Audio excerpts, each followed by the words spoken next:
Hey friends, welcome back to Deep Dive, the podcast where it's my immense pleasure to sit down with entrepreneurs, creators, authors, and other inspiring people, and we find out how they got to where they are and the strategies and tools we can learn from them to help build a life that we love. In this video, we're looking back at previous episodes, where I look at the best advice on scaling a business from some of our previous guests. So without further ado, here we are. One of the observations I had shortly after my time at PayPal was that first I look back at my time at PayPal and I realized 90% of all of our growth came from 5 things. Oh, wait, how? So early on, before I got there, they got onto eBay and sellers started using it. And then they wrote a bot to start bidding on eBay items and pretending to be a buyer and asking if they would accept PayPal. And the sellers were like, oh, well, yeah, sure. And so eBay was a huge early growth engine. Then reaching out to web developers, because that's the people who are implementing e-commerce. And then we figured out that about the time I got there, they figured out that a lot of e-commerce sites just get built on a platform, like the early versions of Shopify type businesses. So we reached out to all the shopping carts and hosting companies and got pre-integrated with all of those. And there were, a few more things, international expansion and a few others, but really not many. Okay. And what's your sense of how many things the team tried to grow, of which 5 worked? Right. So that's the rub, right? Yeah. They didn't just do 6 things. When I left, they had 24,000 employees. They were spending $5 billion a year on stuff. So they tried hundreds of things and launched dozens of products and wasted money on campaigns that didn't work. And it didn't matter because they were printing money. But if you're a little startup and you've got 12 months of runway and $1 million in the bank, you don't have that luxury. So in order to be successful, you've got to figure out, if you assume that 90% of your growth is going to come from 10% of the stuff you do, you've got to find that 10% as quickly as possible. And that's what we help startups do. Oh, 90% of your growth. So this is like the 80-20 principle, just even more extreme than that. Yeah. What other examples have you seen of this 90-10 principle in action when it comes to growing businesses? I mean, if you read the great startup case studies, you'll find something like this in all of them. For Dropbox, it was this kind of viral product-led referral loop that Sean Ellis helped them develop. Canva, they have about 750,000 landing pages out there for search terms like award certificate template and, birthday card template, and all these things, social media post design, whatever. And so people Google this stuff, they get to Canva. So that's part 1. And then part 2 is they have an incredibly optimized self-serve onboarding experience. So you can just get in the tool with no Photoshop experience or anything and be successful right away. Those are a couple examples. But again, if you study HubSpot or any of these great startups, you'll find things like this. Okay. So just sort of zooming out a bit. So I have only recently learned that growth is a department in a business. I guess, a few years ago when I started reading business books for the first time, I realized that sales and marketing were a thing. And I guess now that we're thinking about our business, we're thinking, okay, we kind of want a head of growth for each of our major product lines. And that person's role will be to try and grow the revenue of that particular product line. And I guess thinking out loud, downstream of that, they're like, okay, let's say the goal is to grow our YouTuber Academy from 3 million a year to 10 million a year. At that point, I guess this person figures out, okay, what is the menu of 100 possible things we could do? And then they figure out what's the 3 or 4 things that will actually do that. Is that the rough idea? So there's a few questions in there. One is, how does growth sit in the organization? And then 2 is kind of... Yeah, so let's take the first one. Where does growth sit in the organization? How is it different to sales and marketing? And what's the thing? Yeah. It's really tricky. With most early stage startups, my advice is, unless you've had a very good reason otherwise, your founder is your head of growth. Because a startup has one job. A startup is a company that grows fast, that's built to grow fast. And to do growth effectively, first of all, you need to really understand the business, every aspect from, the board and the cash flow, all the way through to the customers, every aspect of the product, every aspect of sales and marketing and customer acquisition. The one person who can do that typically is the founder. You also need to be able to pull any and all of those levers. And again, the one person in an organization who can tell an engineer to do one thing and tell a marketer to do another thing and tell the finance person, no, we're going to spend money on this, is the founder. So it's a weird thing to put in a department because it's so cross-functional. And even in larger orgs, that creates a problem. And when I was at PayPal and building my team, the number 2 thing I was always thinking about was, how well is this person going to play with others? Can they build relationships? Can they get people in other departments to do things that their boss didn't tell them to do to help the greater good of the business. Okay.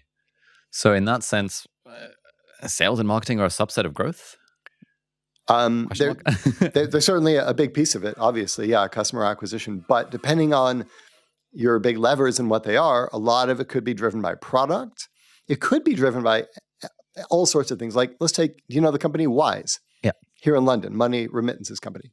So anyone who wants to work with a fintech company, they have to go through this process called KYC, Know Your Customer, which means that Wise is legally required to verify some documents, source of funds, who you are, you're not a fraudster, whatever. So for most companies, that's just a giant pain, and it's this thing you've got to do. Yeah. But if you go to your head of compliance and you say, listen, your job isn't, if you hire a head of compliance, they're going to want to do a good job and be 100% compliant. Yeah. And if you go to them and say, listen, that's not your job.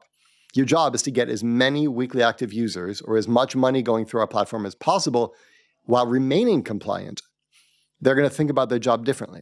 So what Wise did was they smoothed out that process in a way and just really spent a lot of time on optimizing the user journey just to make that really painless and help people get up and running quickly. So in that sense, their compliance function became a component of their growth engine. Or another weird example is Spotify. So, it didn't take a genius to figure out that people would rather listen to streaming music than like buy albums and only listen to one song on it, right? The problem was the record labels in the US didn't want that to happen. So they started in Europe and they went into countries that have more favorable laws, eventually got enough momentum, enough of an audience, enough money, and enough lawyers that they could then move into the US. And in that sense, for a while, their growth team were their lawyers. So it could be, I'm choosing extreme examples, but my point is it could be anywhere in the organization. So you need to sort of figure out from first principles, how does your business grow? And then align whatever organizational pieces are required to make that happen. Sick. Okay. That's super interesting. All right, I'm sold. So then what does growth levers mean? And why is that the title of the book? And it's an American book, so they're levers, just for the record. Levers. Yeah. No, it sounds so much better when you say it. Anyways. Levers. So these levers or levers or whatever they are, this is the work. These are the things, the actions that will have the biggest impact on the growth of your business that you need to identify. Sure. Okay. So how do we do that? So how do you do that? Yeah. There's 4 steps to the process. The first step, why is it levers and process and not levers and process? Anyway, there's 4 steps to this process. The first thing, which I think we're going to do today, is you sort of map your growth model, which is a mathematical representation of how your business acquires and delights and engages and retains and monetizes customers. Okay. And once you've got some data in there, you can sort of mathematically derive where are the points of highest leverage. Okay. Step 2 is you need to really understand your customer's journey, which has nothing at all to do with your product. If you're a startup, nobody woke up in the morning looking for your product. Yep. Often nobody even woke up in the morning looking for your category. But clearly you could help these people if only they knew you existed. Yep. So you've got to figure out, what were they trying to do? What do they think they were looking for? Where were they looking for it? And what questions would they have? And how can you sort of turn up there and look like that thing? Okay. So we study the customer journey. Yep. Actually, I have a really cool example of that. Oh, yeah. So on the way here, I was walking in, like the next muse over, I went and looked at, the same house number, and I figured out it wasn't your house, but the doorbell had a sticker on it, and it said 24-hour emergency locksmith.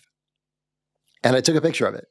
And I figured out, this locksmith could advertise anywhere in London, but the place I'm going to be when I suddenly realize I need a locksmith is right here, locked out of my flat, right? And so I was like, okay, that's a perfect example of growth hacking, because you figured out what are you going to be looking for and where are you going to be when you suddenly realize you need it, and just turn up there and look like that thing. Yeah, because no one wakes up in the morning thinking I need a locksmith. They rock up at their door realizing I need a locksmith. And if the guy's number's there, it's like, oh, I might as well call that number. And if you heard a podcast and a locksmith sponsored it yesterday, you're not going to remember that. Yeah. So step 2 is to map your customer journey. We use a technique called jobs to be done interviews. Step 3 then is you're going to have lots of ideas. And so you're going to want to filter down the ideas first by looking at your growth model and saying, which of these will have the biggest impact? Which of these are focused on our rate limiting step where we can have the biggest impact on the business? And then you're still going to have more ideas, and most of them are going to be bad. So the next thing you got to do is experiment quickly. So step 3 is to design and run growth experiments as quickly as possible. Nice. And that's tricky because a lot of the ideas you're going to have are hard. I'm going to publish a book. That takes a long time, right? I'm going to do this or that, whatever. It takes a lot of money, going to build some product. All those things are hard. And you've got to find a way to test them in like a week or two. Oh, okay. So the way you'll do that is you'll look at this idea and you'll say, okay, all the moving parts of this, what are the risky assumptions here? What are the risky assumptions? So if you're going to publish a book, and suppose maybe you just really wanted to write a book, but maybe you're hoping the book's going to be accretive to your business. Yeah. So in my case, we sell a productivity community course thing, and I'll think, great, let me publish a book about productivity, which will take me 3.5 years because hopefully people will read the book and then they'll sign up to my course. Okay. Great idea, right? So what are the risky assumptions here? That Ali can write a book reasonably quickly, that it won't distract him from running his business, that people will actually want to buy the book, people will like the book, and that people who like the book will then sign up and take your course. Yeah. Yeah, all of these are quite risky assumptions. Okay, yeah. There's a lot of risky assumptions in there. The only way to test them all would be to write a book, but could you isolate one of those assumptions and find a way to test it? Could you find a way to figure out in a week how hard writing a book is? Or whether people would like a particular book title idea or a topic idea? Or whether people who bought a book would then someone else's book, maybe, would go on and buy a course. Yeah. So if I were thinking out loud with this example, I would be thinking, who do I know who has both a book and a course? And in my position, I can just email them and be like, hey, quick question. To what extent did the book contribute to your course sales? I happen to know a handful of people who do this. Some of them have said it basically did nothing because they already had a YouTube channel. And the other one said it was massive because they didn't have a YouTube channel. All right. Those are like the two categories of like 4 people that I've spoken to for whom this scenario applies. Okay, great. So you've now, in a week, de-risked or ruled out a bad idea or de-risked an assumption. So for each of your experiments that you're most excited about, you figure out what's the quickest way we can test this. Yep. That's step 3. And we can come back to any of these, obviously. But then step 4 is a mindset shift. So it turns out that to grow a startup quickly, you pretty much have to have the exact opposite mindset that it would take to be successful in school or successful in a normal job. Oh, tell me more. And as you can imagine, people have trouble with this. So what do? You were a good student in school. How do you succeed in school? You learn all the things really quickly, really thoroughly, and you remember them, and you apply them without making any mistakes. Suppose you get a job as a consultant or a banker, an engineer, whatever. So how do you get promoted in a company? You do all the things they ask you to do, plus a few more things. You do them really, really well, and you don't make any mistakes. Okay, so now you come into a startup, and the deck is stacked against you. You can't do all the things that you know you should do. You've never done this before, so you're absolutely going to make mistakes. And you need to move quickly, which means you can't do all the things and you've got to make mistakes. And the value is those mistakes because each of those mistakes brings a little bit of learning and gets you actually closer to your goal. In theory, provided you learn from the mistake. Provided you learn from the mistake. From the experience, yeah. Which I think is something we've been quite bad at in that we've often done things, and then only like 2 years later we'll remember, oh yeah, we did that thing, and we really should have written down what we learned from that because we've just made that mistake again. Actually, that was part of the experiment process is document your experiments when you're done and document your learnings. But it's even worse with the mindset piece because someone who is afraid to make mistakes and thinks they're going to get, a bad grade or fired or something isn't going to talk about them. And then you're not going to learn from them. Yep. And then someone else is going to go make that mistake again. I always admired Apple because I don't think most people realize this, but Apple is playing a much harder game than any other company in tech. So Salesforce.com pushes out some software. Oops, there's a bug. Someone pulls an all-nighter and they push an update and the next morning, everything's fine. Apple's shipping hardware. Once those iPhones leave the factory and, 10 million of them or whatever and go into stores, there's no fixing them. You'd have to get everyone to update their iOS. So everything has to work perfectly. They're incredibly complicated devices. They do software and hardware. The software and hardware have to work together and the timing has to be perfect. So their revenue forecast, they'll say, okay, we're going to ship on December 10th. We have 21 days before the end of the fiscal year to make our money. We'll make 100 million in iPhone sales per day. If we ship a day late, we miss our earnings number by 100 million, right? It has to be perfect. And they do it every time. And when Steve Jobs was alive, almost every product they launched was successful, which is the complete opposite of every other company. Yeah. And I was always wondering, how do they do that? And so I worked with a guy at PayPal named Alan Olivo, who used to work for Steve. And I pulled him aside one day and I said, how does Apple do it?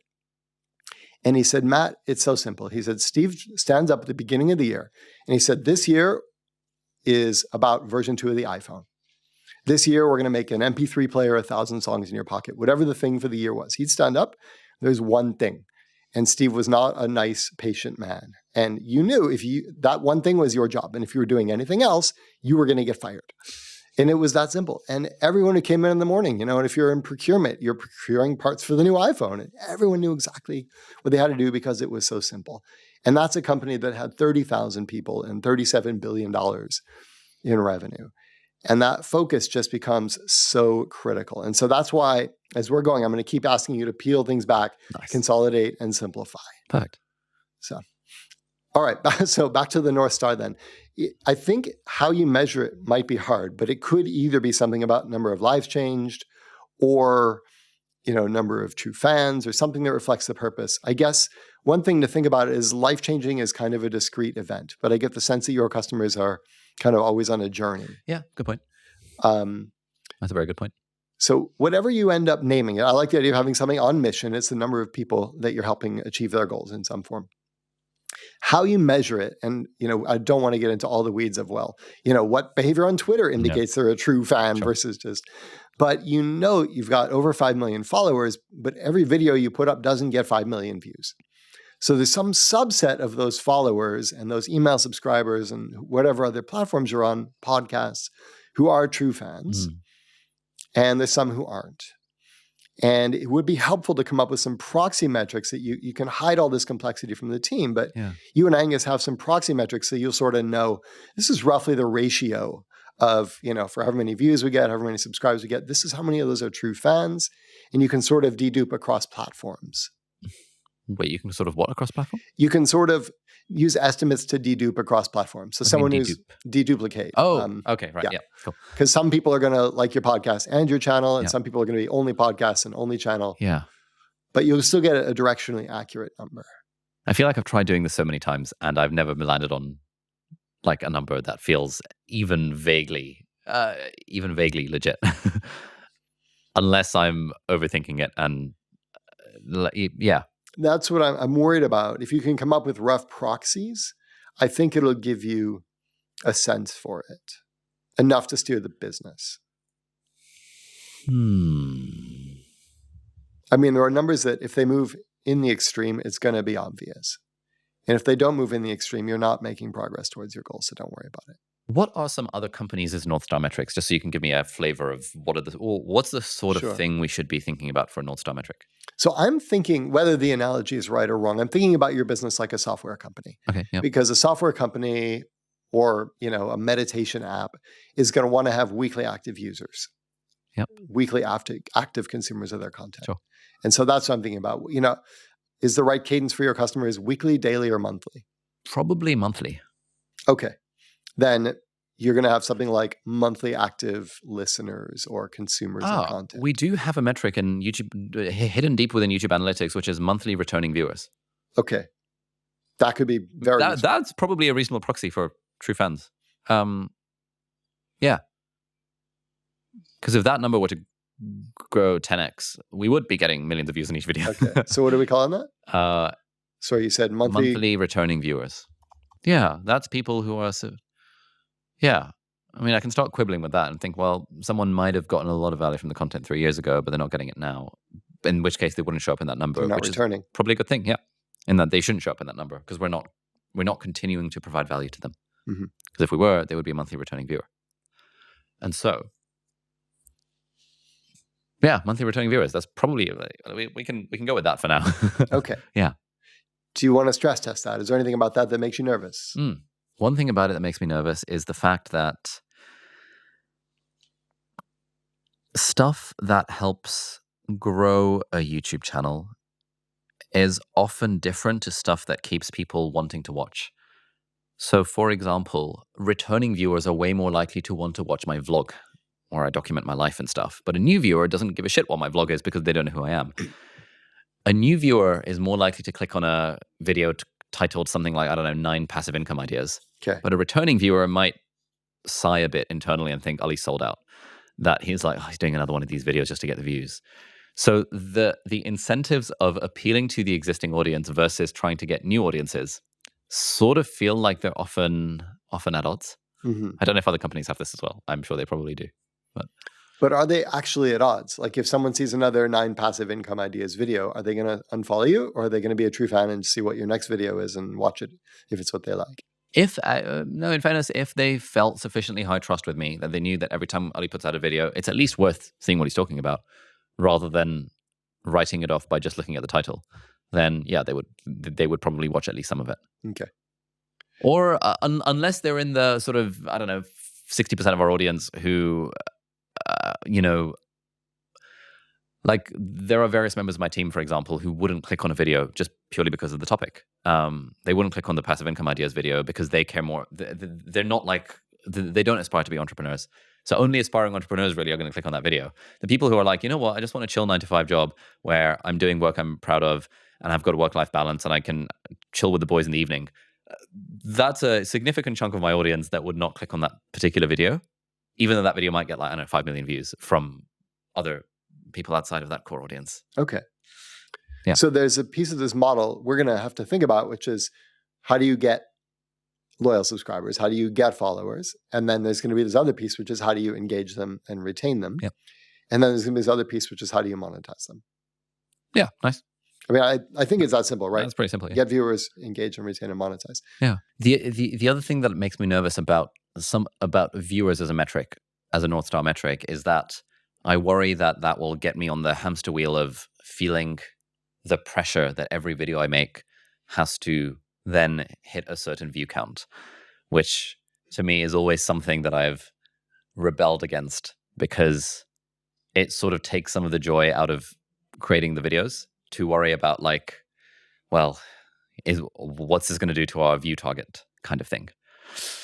So remember, these are going to be returning visitors. Yeah. So the goal is to deliver a drumbeat of content that they find valuable rather than, one specific hit. Yeah, good point. I'm guessing, because, I see this with my LinkedIn posts that I have bangers that generate the lion's share of my impressions, the lion's share of my audience. And I have other ones that mostly just my loyal readers engage with. Yep. And no matter how clever I try to be and make them all bangers, I'm just not. Yeah. And then when I analyze other people's content, I see they all have roughly the same distribution. Yeah. People who I think are much better creators than me also have their duds and also have their bangers. Yeah. But ultimately, the more videos you make, the more good videos you're going to make. Yeah. And also, if I think of monthly returning viewers as like one question we've been thinking about to get really inside baseball here is like, should we put our vlogs on the main channel or on our second vlog channel? And I've sort of been wanting to put them on the main channel because they get more views and it's like, it's kind of nice and feels cool to have a big YouTube channel that has some sit down, talk to camera educational bits, but also some more chilled out bits that are a bit more lifestyle-y and stuff.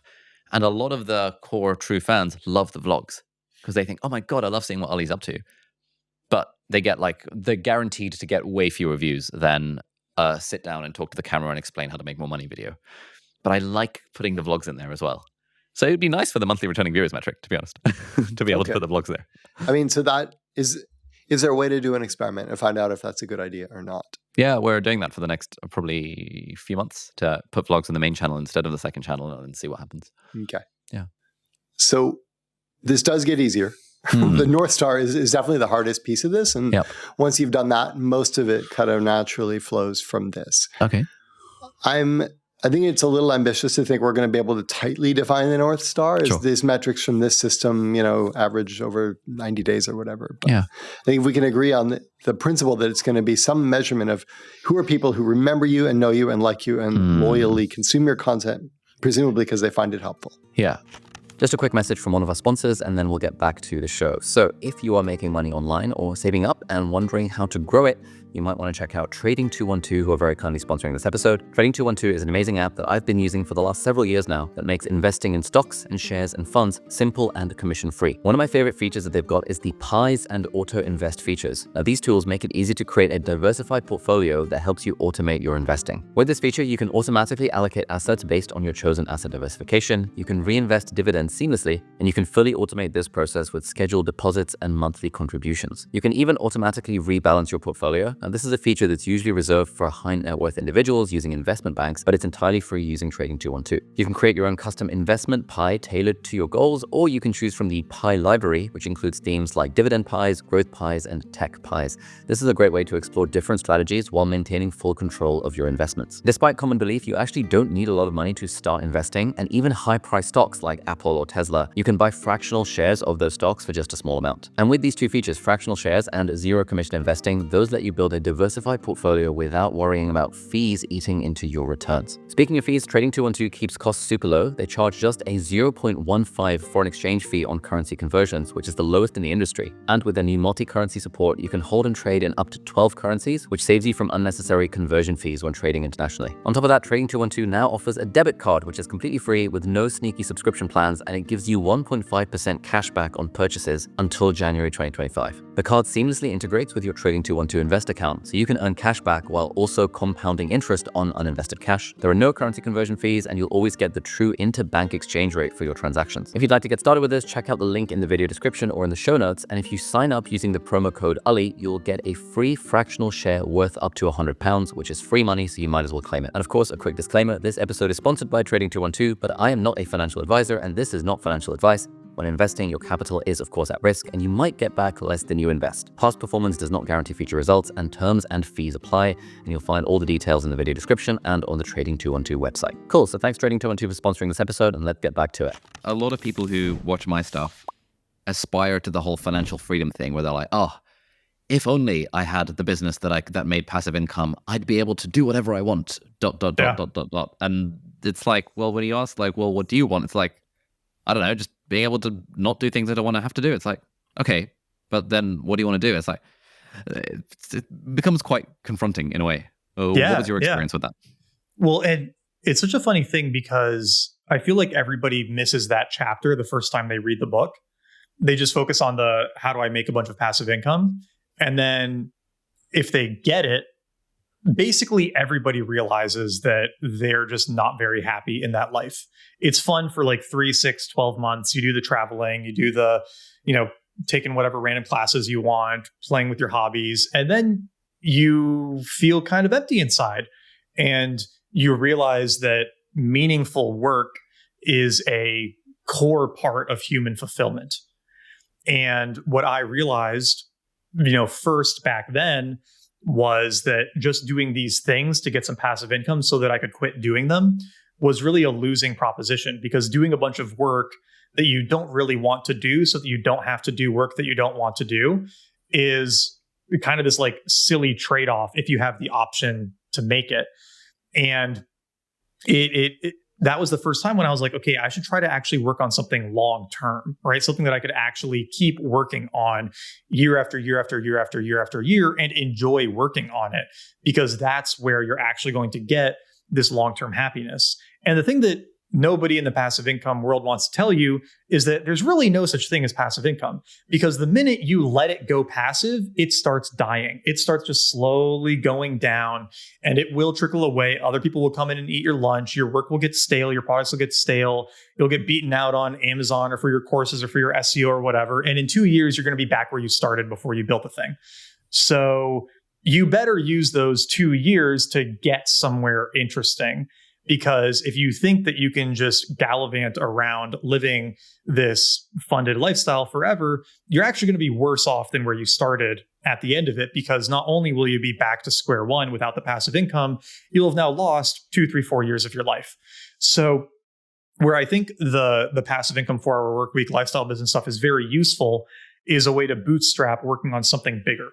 So if you know that you want to be a writer or a painter or a YouTuber or any of these careers with a long startup time to pay your bills, doing the lifestyle business first to fund you for 2 years while you get that going is actually pretty smart. I mean, same thing with a startup, right? If you can do the lifestyle business to give you some runway to actually work on a startup so that you don't have to take money right away and don't have to dilute yourself, that's an incredibly good use case. But trying to fill the void with experiences and novelty does get old really, really quickly. And you have to be ready for that. And I don't tell people not to do it. I don't tell them not to chase it, because nobody believes you when you say that, right? They're like, yeah, you got tired of it, but I won't. Like, I love traveling. I love going to new restaurants. I love doing these things. And it's like, yeah, you love them because they're a break from the work that you don't enjoy doing and because they're occasional things. When that's your whole life, you're going to get bored really quickly, but you have to go experience it to realize that that's the case. But then once you have that little inkling, don't feel guilty about it. Accept it. Say, cool, I checked this box and now I have this runway to go do this big thing that I was scared of doing before, but I now have the means to do, and go do that thing. Nice. Yeah, that's great. Finite and infinite games. Mm-hmm. You talk about this book, I think, in one of your YouTube videos from back in the day. I talk about it everywhere. This is one of my favorite books. You talk about it everywhere. Yeah, I've never read the book, but like, what should I understand, or what should listeners understand about the idea of finite versus infinite games? So it's a wonderful book. It's very short. It's weird and philosophical, but also very tactical in its own way. And the core thesis of the book is that everything that you do in life is a kind of game, right? So this conversation that we're having for your podcast, for your YouTube, is a game of sorts. And there are two ways to think of games. A finite game has a closed boundary. It has a winner and loser. It has clear rules. And there's a way to like succeed or fail. There's an end to it, all these things, right? Like a football game is itself a finite game because there'll be a winner or a loser at the end of it. If I came into this conversation with a finite game mentality of I need to like win this conversation, I'd be very focused on like, slipping Crypto Confidential into everything that I talk about. I'm telling you, yeah, exactly. Like, buy the book, right? Like, if you buy by the end of this podcast, you're going to get 10, whatever, right? Like you'd be milking it for all that it's worth. But if you take a more infinite game approach to something like this, your only goal is to basically like have fun. The reason you play an infinite game is to keep the game going. It's to continue to extend the boundaries and the realm of play. And if you're thinking about it that way, where it's not transactional, it's not a winner or loser, you behave very differently, because the only thing that I'm focused on right now is like having a fun conversation with you. And if the book comes up, great. If it doesn't, I also don't care, because like we're friends, we've known each other on the internet for years. Like we're just having a good time, and like hopefully it's valuable to people too, which means that we're going to have a lot more conversations over the course of our life. Like this game that we are playing together of being, internet creators, book writers, whatever, can continue to expand infinitely as we continue to support each other over the course of our hopefully very, very long careers. And you can think of so many things in your life this way, right? Like even the sports analogy, right? If you're constantly focused on winning this tennis match, then your emotion, your identity, and everything is tied to the outcome of each match. But if the game that you're playing is getting better at tennis, then whether you win or lose the individual game, you're still winning at the infinite game of getting better and better. Or if your infinite game is just that I love to hit the ball, right? There's this wonderful Djokovic interview where he's like, my advantage is that I just love hitting the ball. And that's why he's like one of the best tennis players in the world. And if you can think about it that way, then you're less attached to short-term outcomes, and you end up like winning more of these little finite games along the way because you're not attached to their individual outcomes. And so he ties this into so many things. He ties it into relationships, right? Like, the best way to find a partner or to have a successful date is to not be trying to make it a successful date, right? Is to like just be yourself and be interested in them and like have a conversation and not be, checking the watch and wondering if you're going to get to go home with them and like trying to, get something out of it. Right. If you're if you're working on YouTube videos, right? Like playing the infinite game of trying to make each video a little bit better is going to pay off a lot more in the long run than being obsessed over every single video hitting like a very specific metric. Me as a writer, like I hope that this book does good. I want it to do good, but I'm in this for the rest of my life at this point. And so I know that by focusing so much more of my energy on making the best book possible, instead of on milking as many sales from it as possible, that's going to set me up for many, many great books in the future. And over a long term, that's going to compound into more and more interesting things. So that book is just so good at showing you all of the parts of your life where you could be thinking on this more infinite horizon, instead of constantly being attached to winning whatever little thing you're in that moment. Creating a baseline level of financial security such that you don't have to worry about where your expenses are going to be handled, I do think has like a totally different like impact on stress. Mm-hmm. And Patrick's gone into a lot deeper research on this at all kinds of levels. But I do think that having a thoughtful plan, whether you do what's in, Tim Ferriss's book, 4-Hour Work Week, Tony Robbins has a book of just like creating just like a basic financial plan and then creating the resources that gives you that fundamental security, is a wise approach and does change baseline levels of concern. This is like practically, I don't think enough people talk about that needs to get done as a sort of a first baseline step. Like if you're at the point where you're worried about paying your bills, then obviously getting more money is going to make you way happier because now you've removed all that stress from your life. Yeah. And then I also have witnessed people even after huge exits who will let a level of lifestyle creep go beyond where their incredible means take them. And the fundamental concerns about do I have enough will sort of persist despite having created an incredible outcome. Okay. So as you get more money, kind of keeping your lifestyle costs fairly in check is an important part of that. It sounds like it's an important part of that kind of not being stressed out by money kind of piece. Yeah. I mean, if you're, for example, able to live after, like once you can get to a point where your expenses are 4% of whatever you have saved, that is a fundamentally like different, just as a general rule, as long as you're sort of thoughtfully investing, that's a secure, and sustainable sort of place to be. Yeah. Wealth impacts you to the level of your insecurity. That's really where it comes from. Like if you think about the reason I would posit that the $10,000 per month videos do better is not only because it seems more achievable, but because $10,000 in passive income takes care of a massive amount of people. And all of a sudden getting to 100,000 is nice to have. And maybe there's a thing that they could think about that they would purchase. But a lot of people, thankfully, are pretty well adjusted if getting an extra $120,000 a year. What I have found is that wealth beyond 10,000 a month, 100,000 a month, and so on and so forth, it really impacts, or the changes that starts to impact you are at the level of where that insecurity is. So to give you an example, like I know I have friends who have had similar exits to us, and they are numbers people, meaning that number needs to constantly be going up. Yeah. Objectively, the number does not need to be going up. They're not purchasing anything that would need the number to go up. There's nothing that they want to buy that they would demand that particular number, but that number gives them some sort of like purpose. And this is not healthy. It's just, it gives them some sort of purpose.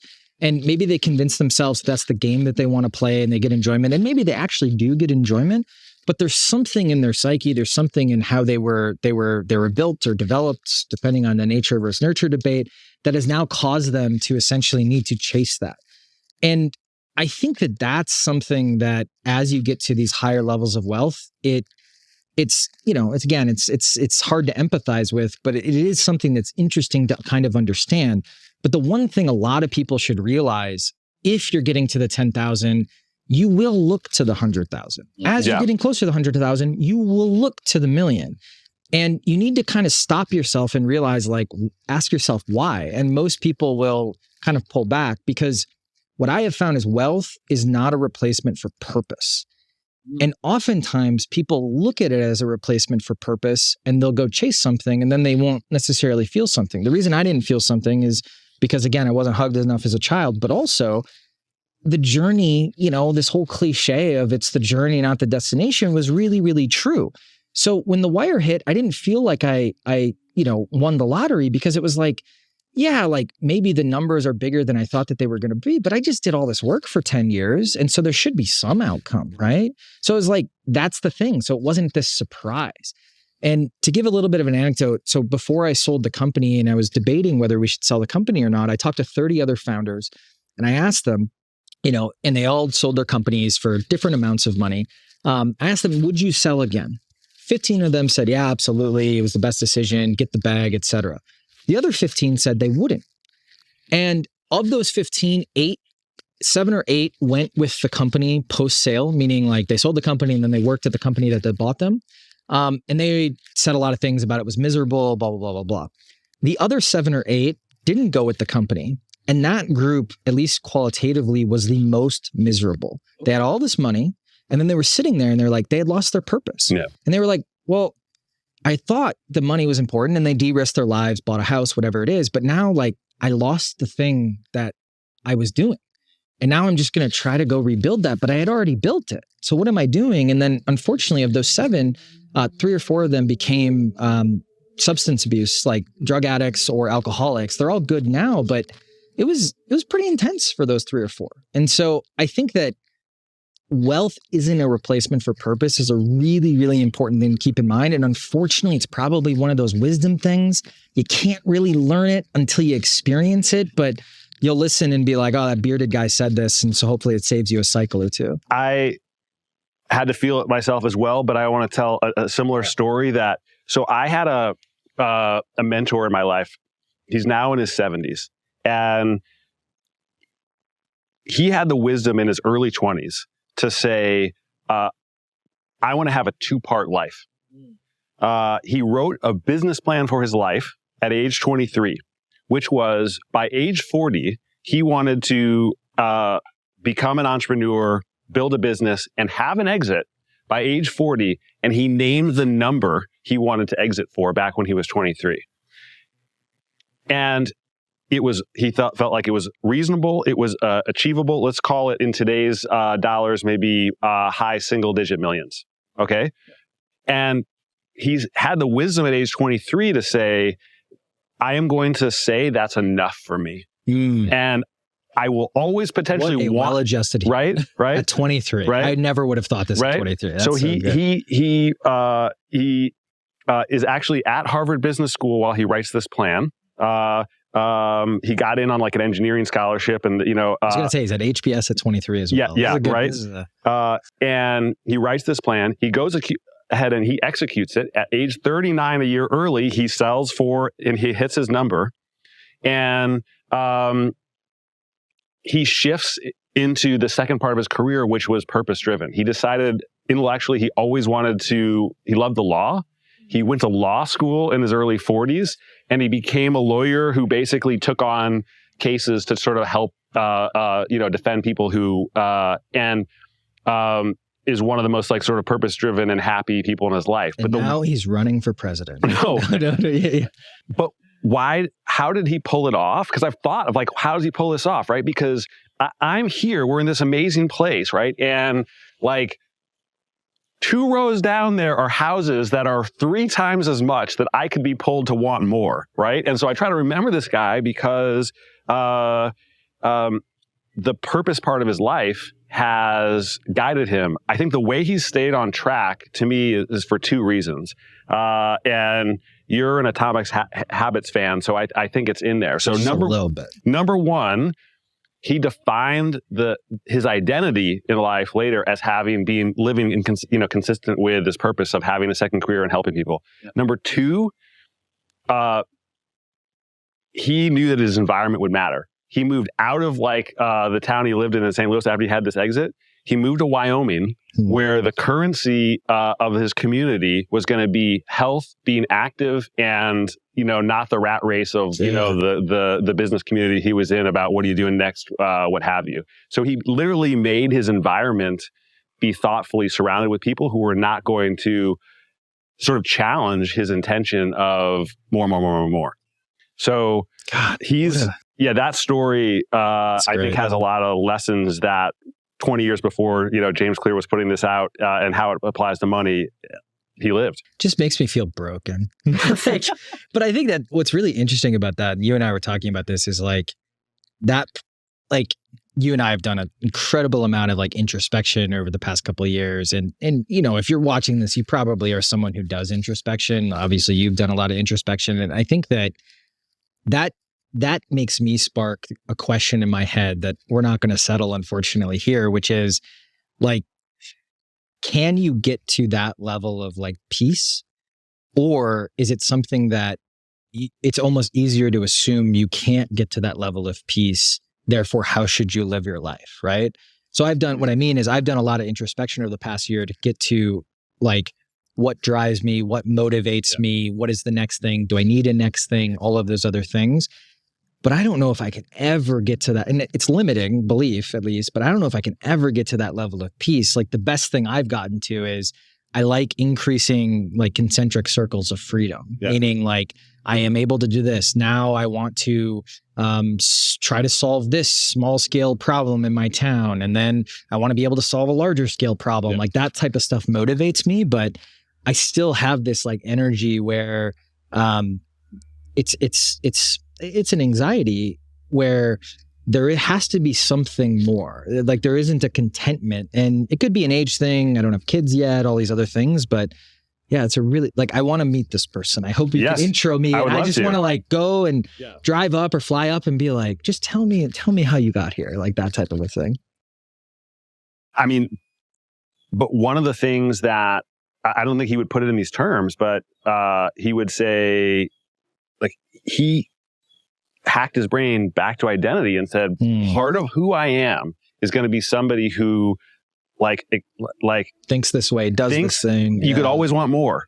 And so if he, and he's public about that, it was literally written into a paper that his professor saw, right? And publicly knew, right? So he could, if he was going to go in the pursuit of more, at least financially, then he would be essentially living in contrast to his identity. And it's something that I've thought about related to some of the things we were talking about for you this weekend is if your clearly defined identity and purpose is measured totally on impact or spending your time on teaching or what have you, and is explicitly not financial beyond a certain point. And then that's public. One of the benefits of creating and saying stuff publicly is it can be scaffolding to keep you consistent. And in ways before the internet and social media, with the community and people he had in his life, he put that out there, which created a little, I think, identity scaffolding and support. I think the quick getting to the point where finances are not driving decision making as quickly as humanly possible is the path. Now, one step or two steps down from that is where I would consider myself, and 5 steps down from that is where this friend you're describing is. Where I'm at is I don't have to do anything, but there are things that I would like to unlock with what I have or what I could get, etc. And I think that first level is where everyone can get, either by getting content with their 40,000 or 40,000 pound, salary per year, or, doing some of this introspection of what's really important. And you and I have talked a lot about this the past year of how important it is to just think about what do you want? And then work backwards. And that's what it sounds like this person has done to a level that, very few people even get close to, which is really, really thankful. All right, so that's it for this week's episode of Deep Dive. Thank you so much for watching or listening. All the links and resources that we mentioned in the podcast are going to be linked down in the video description or in the show notes, depending on where you're watching or listening to this. If you're listening to this on a podcast platform, then do please leave us a review on the iTunes store. It really helps other people discover the podcast. Or if you're watching this in full HD or 4K on YouTube, then you can leave a comment down below and ask any questions or any insights or any thoughts about the episode. That would be awesome. And if you enjoyed this episode, you might like to check out this episode here as well, which links in with some of the stuff that we talked about in the episode. So thanks for watching. Do hit the subscribe button if you aren't already, and I'll see you next time. Bye-bye.